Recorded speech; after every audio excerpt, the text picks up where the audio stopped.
Hey, it's Big Game James McCarty back with another Carwin Subaru Fan Cam, and the Spuds back in the state semifinals for another year. Their 22nd trip to the state tournament. Their opponent is a familiar one at that too. Coincidentally enough, not only did the Spuds play Lakeville South for the second consecutive year in the state quarterfinals for hockey, they played them, of course, in football as well en route to what was their state championship runner-up bid that they made when they ultimately fell to Edina. But on top of that, they're going to be playing Edina in the semifinals for the right to go to a state championship game in the AA division for hockey again this evening. So what a coincidence that is. The Spuds won the regular season meeting in hockey 5-3, but the goaltender Chase Bjorgard was not in that game because he was the starting tailback for the Edina Hornets, who of course ended up edging out the Spuds in that state football championship. Last year, the Spuds got the advantage 4-3 over Edina. Mason West had that traditional hat trick for the Hornets. Now, of course, he's playing with the Fargo Force. He's a first-round draft pick in the NHL of the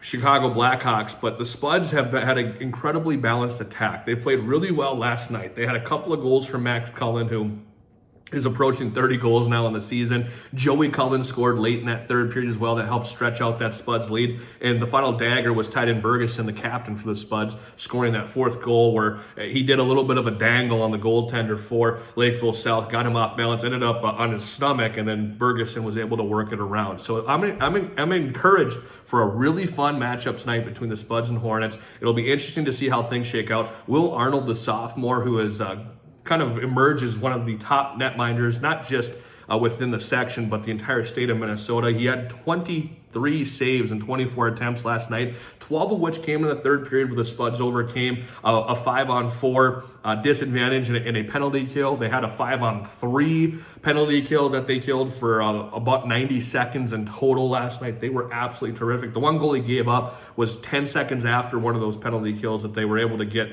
overcome on, and it was just a dink and a dunk and a couple of tipped pucks that ended up in the back of the net on that one.